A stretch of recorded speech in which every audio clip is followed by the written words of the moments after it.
बिस्मिल्लाहिर्रहमानिर्रहीम। मेरे स्वात वैली के फैमिली टूर की दूसरी एपिसोड आपकी खिदमत में हाजिर है। तो पहली एपिसोड में आपने देखा कि हमने फैसलाबाद से लेके मैंगोरा तक का सफ़र किया और मैंगोरा से आगे तक का सफ़र जो है वो हमारे लिए काफ़ी ज़्यादा मुश्किल हो गया था ट्रैफिक के रश की वजह से। तो इसलिए फिर हमने ये डिसाइड किया कि जहाँ भी हमें कोई अच्छा होटल या जगह मिलेगी वहाँ स्टे कर लेंगे। तो फिर हमने मदियन से पहले एक जगह है काला कोट, वहाँ पे स्टे कर लिया, होटल लिया और बहुत ही खूबसूरत जगह हमें ये मिली है स्टे करने के लिए। तो यहाँ से फिर आगे का सफ़र हम कंटिन्यू करेंगे।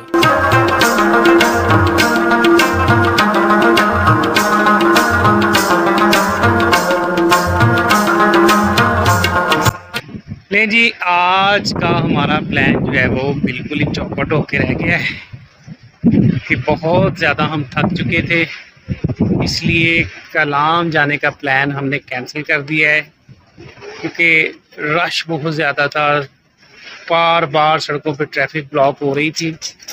इसलिए हमने मदियन से भी पहले एक जगह का एग्जैक्ट नेम मुझे अभी तक भी नहीं बता पाई, लेकिन लोकेशन बहुत ज़बरदस्त है।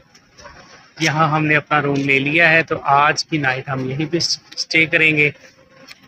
तो बहुत ही खूबसूरत लोकेशन है, ये बिल्कुल दरिया के, ये मेरे पीछे आप देख सकते हैं कि ये हमारा होटल है, बिल्कुल सामने हमारा कमरा है। तो बिल्कुल दरिया के किनारे पे होटल है और जैसा मेरे एक जहन में स्केच था कि मैंने ऐसा होटल लेना है, अल्लाह ताला ने उससे भी ज़्यादा अच्छा होटल जो है वो हमें लेके दिए है। तो अभी हम अपना खाना शाना बनाएंगे, इधर ही कुकिंग करेंगे, सुबह फिर इंशाल्लाह निकलेंगे कलाम के लिए।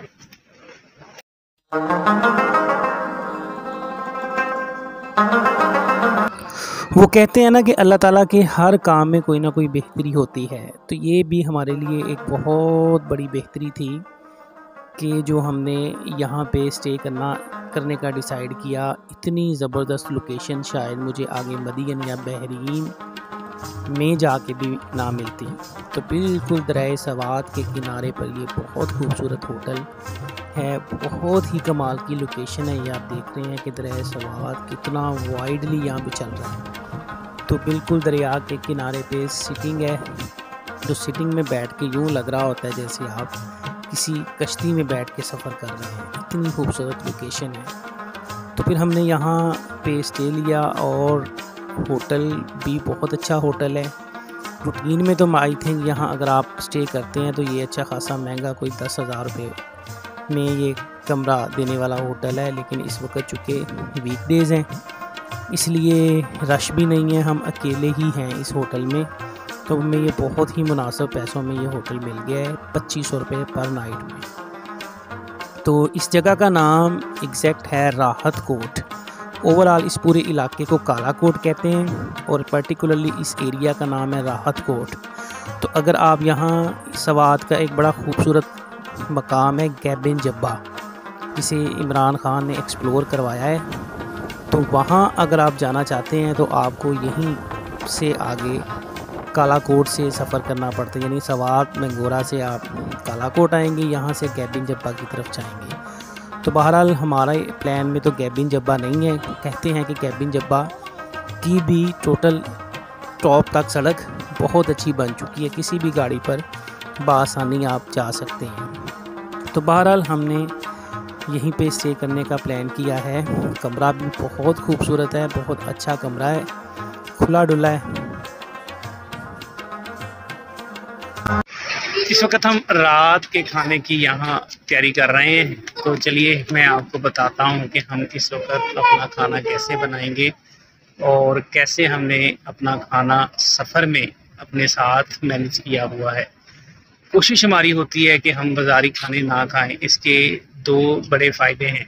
सबसे बड़ा फ़ायदा इसका ये है कि पेट जो है वो ख़राब नहीं होते, टोटल हाइजेनिक खाना मिलता है हमें थ्रू आउट द ट्रैवलिंग। बच्चे जो है वो बड़े इजी रहते हैं, और दूसरा आपको पता है कि मुआशी फ़ायदा है कि हम अपना सामान जो है वो सारा साथ लेके चलते हैं, और डेफिनेटली हमें इसमें काफ़ी ज़्यादा बचत होती है। तो चलें फिर आज की कुकिंग स्टार्ट करते हैं। आज के खाने का हमारा मेन्यू है आलू और अंडे का सालन। तो सब्ज़ी वगैरह सारी की सारी मैंने इधर बाज़ार से ही परचेज़ कर ली थी। तो बाकी मसाले वगैरह जितने भी होते हैं हम इस तरह से साथ लेके चलते हैं, छोटे छोटे पैकेट्स के अंदर हर किस्म का मसाला, नमक, मिर्च, हल्दी और बाकी जो भी होता है, और ये घी इस तरह से एयर टाइट जार में हम साथ लेके चलते हैं। तो बाकी जो भी सब्ज़ी वगैरह होती है, या प्याज, टमाटर या हरी मिर्च वगैरह, वो जिस भी एरिए में हो वहाँ से इजीली मिल जाते हैं। तो गोश्त वगैरह से कोशिश करके हम थोड़ा अवॉइड ही करते हैं, तो उसको पकने में देर लगती है, और दूसरा मतलब वो पता नहीं किसी हर इलाके का गोश्त भी एक जैसा अच्छा नहीं होता। तो कोशिश हमारी होती है कि सब्ज़ी को ज़्यादा से ज़्यादा यूटिलाइज़ करें। एक तो मुआशी फ़ायदा उसका होता है कि ख़र्च कम होता है, और दूसरा हाइजेनिक होती है। तो लें जी, हमारा खाना तकरीबन तैयार हो चुका है, और ये दरिया के किनारे पे बैठ के हमने अपना खाना रात का एंजॉय किया है। और उसके बाद हमारी एक बड़ा ज़बरदस्त किस्म की मैंगो पार्टी हुई है। ये आपके सामने है कि दरिया के पानी में हमने मैंगो जो है शापर के साथ बांध के लटका दिए, और उसके बाद इंतहाई ठंडे हो गए। तो ठंडे ठंडे मैंगोज़ को एंजॉय करके हमारा आज का दिन एंड होता है, और सुबह फिर हमारा बाकी का सफ़र इंशाअल्लाह स्टार्ट होगा।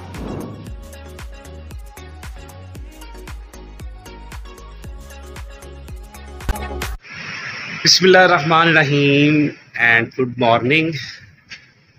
सफ़र में हमें दूसरी सुबह हो चुकी है, तो अभी हम उठ रहे हैं आहिस्ता आहिस्ता। रात बहुत पुरसुकून नींद आई है। सुबह मेरी कोशिश थी कि उठ के मैं यहाँ का सुबह का मंजर देखूँ, जो मेरा हर लिहाज से बड़ा फेवरेट टाइम होता है, लेकिन यकीन करें आज हिम्मत ही नहीं हुई, हिला ही नहीं गया, नमाज भी नहीं पढ़ी गई। तकरीबन 8:30 बजे आँख खुली है, बाकी लोग अभी सब सो रहे हैं। तो बहरहाल मैं उठ के बाहर निकला हूँ, अभी गाड़ी को थोड़ा बहुत सीधा करूँगा, और उसके बाद फिर हम नाश्ता बनाएंगे। नाश्ता बनाने के बाद फिर निकलेंगे इंशाल्लाह आज कलाम के लिए। तो आज मेरा इरादा है कि मैंने कोई जल्दबाजी नहीं कर रही, सुकून के साथ शाम तक कलाम ही पहुँचना है। तो कलाम यहाँ से तकरीबन कोई 60 किलोमीटर है। रोड भी ठीक है, सिर्फ और सिर्फ रश का प्रॉब्लम होता है। यहाँ आके जो एक चीज़ मुझे ज़्यादा फील हो रही है वो रश है, कि जब भी किसी मेन सिटी से, मेन एरिया से हम गुज़रते हैं तो वहाँ पे लंबी लंबी लाइनें लग जाती है। इस वजह से बड़ी ही आवाजारी होती है। तो बहरहाल क्या कर सकते हैं, ये सब साथ साथ चलता है। तो चले फिर नाश्ते के बाद निकलते हैं कलाम की तरफ।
ले जी हम रेडी हो चुके हैं और अब हम निकल रहे हैं कलाम की तरफ। तो चलिए फिर चलते हैं।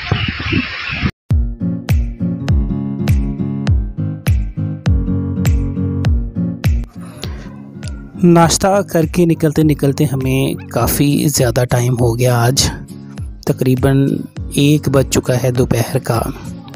तो बहरहाल जैसे कि मैंने पहले बताया कि आज मेरा प्लान है कि मैंने कोई जल्दबाजी नहीं करनी। तो यहाँ से कलाम तकरीबन कोई 60 किलोमीटर है, तो मैक्सिमम 1 या 1.5 घंटे में हम कलाम पहुँच जाएंगे, क्योंकि यहाँ मकामी लोग बता रहे हैं कि यहाँ से आगे जो रोड है वो बहुत ही ज़बरदस्त और बिल्कुल न्यूली बनाई गई है। और सिर्फ़ एक ही इशू हमें रास्ते में अगर आया तो वो होगा ट्रैफिक का। तो बहरहाल निकलते हैं फिर कलाम की तरफ। तो इस वक्त मैं राहत कोट से आगे मेन जो हमारा कलाम रोड है वहाँ पे आ चुका हूँ। तो अभी कुछ ही देर में हम पहुँच जाएंगे मदियन। तो सड़क की हालत भी काफ़ी अच्छी ही है और इर्द गिर्द की जो सीनरी है वो बहुत ही कमाल की है। तो बड़ी ही खूबसूरत वैली है। इस वक्त बादल भी सामने आ चुके हैं, तो बारिश वगैरह का भी मूड बन रहा है। तो बारिश अगर हो जाए तो इस इलाके की खूबसूरती को और ज़्यादा चाँद लग जाते हैं। ऐसा स्लाइडिंग वगैरह का इशू तो इस एरिए में बिल्कुल भी नहीं है कि सारी की सारी सड़क बहुत अच्छी बनी हुई है और इर्द गिर्द के जो पहाड़ है कलाम तक तो आई थिंक स्लाइडिंग का कोई किसी किस्म का इशू नहीं है। इसलिए अगर बारिश हो जाए तो इंशाअल्लाह हम बारिश को एंजॉय ही करेंगे। तो ओवरऑल रास्ता बहुत ज़्यादा खूबसूरत है। ये इस तरह के खेत, बड़े बड़े मैदान हमारे साथ साथ चल रहे हैं जब से हम राहत कोट से निकले हैं। तो लें जी, इस वक्त हम मदियन पहुंच चुके हैं। तो ये सामने जो आपको बिल्डिंग्स नज़र आ रही हैं ये मदियन की बिल्डिंग्स और आगे मदियन का बाज़ार है।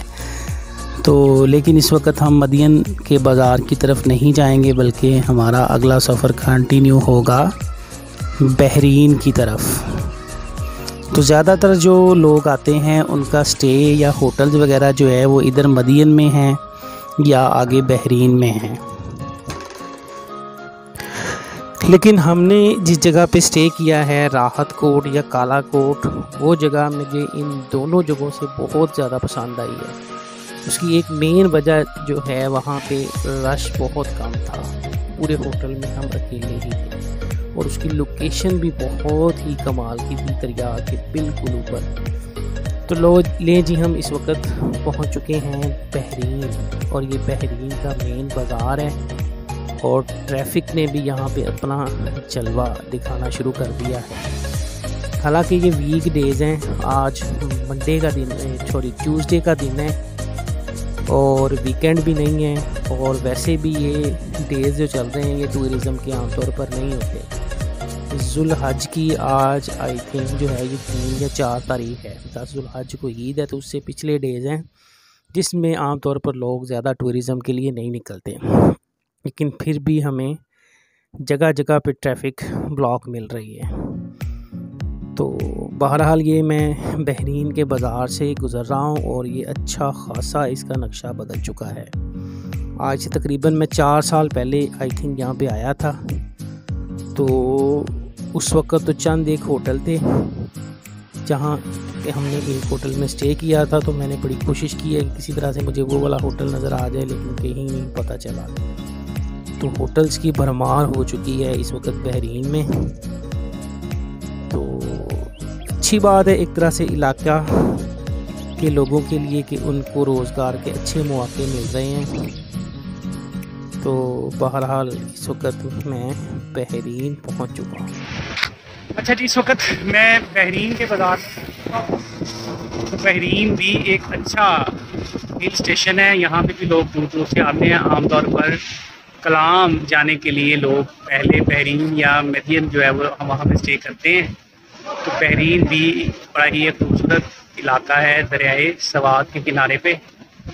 यहाँ भी एक अच्छा वक्त आप गुजार सकते हैं। बहुत सारे होटल्स हैं यहाँ पे। आज से 4 साल पहले जब मैं आया था तब तो मतलब यहाँ पे बहुत होटल थे। उस वक़्त जब मैं होटल में रहा था, वो होटल में ढूंढने की बड़ी कोशिश कर रहा था, लेकिन मुझे वो होटल बिल्कुल भी नहीं मिला। इतने ज़्यादा होटल यहाँ पे नए बन चुके हैं।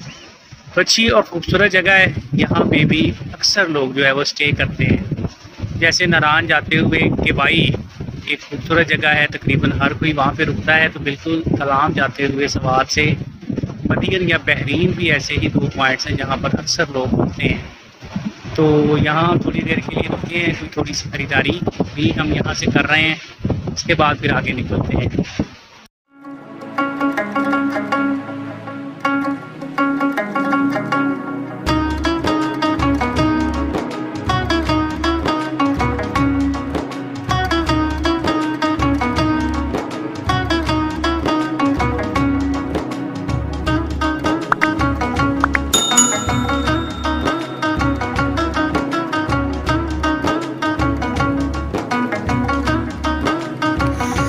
ले जी, इस वक्त हम कलाम में इंटर हो रहे हैं। तो कालाकोट से यहाँ तक पहुँचने में हमें एग्जैक्टली 1 घंटा और 40 मिनट लगे हैं। कोई इतनी ज़्यादा ट्रैफिक ब्लॉकेज हमें नहीं मिली और रोड भी इंतहाई खूबसूरत था। बिल्कुल नया रोड है। कहीं कहीं कोई हल्के फुल्के पैचेस आते हैं जहाँ पे वो ब्रिज वगैरह छोटे छोटे बन रहे हैं। अदरवाइज़ थ्रू आउट रोड जो है वो कराक्रम हाईवे का मज़ा दे रहा था।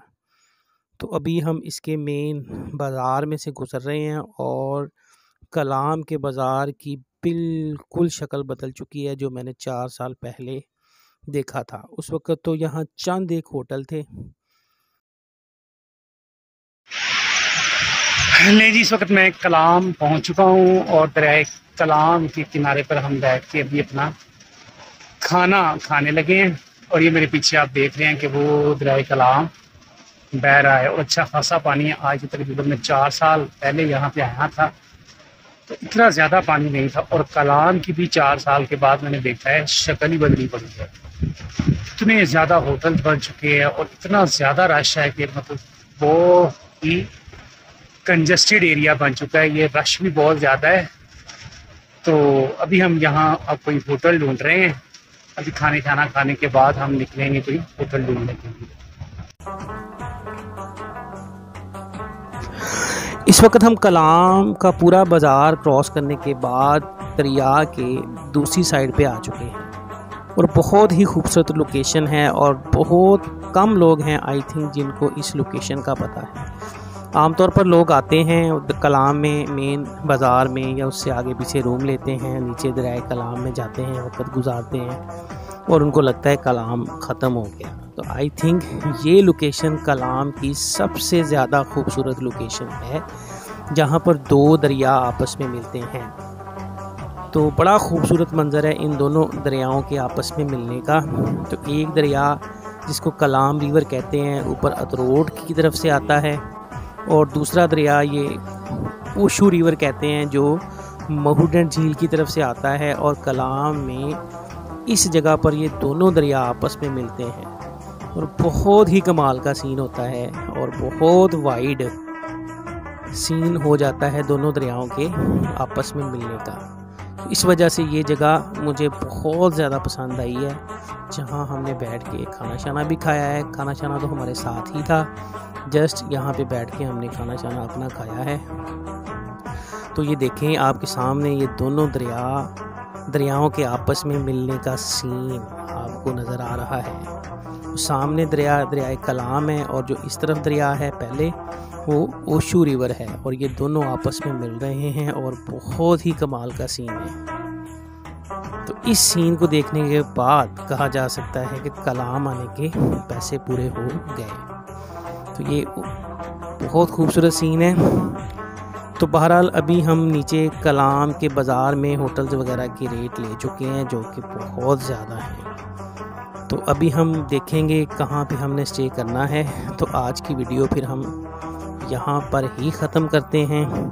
तो अभी हम होटल शोटल ले के रात का खाना खाएंगे और उसके बाद फिर कल हमारा प्लान होगा माहूट झील की तरफ जाने का।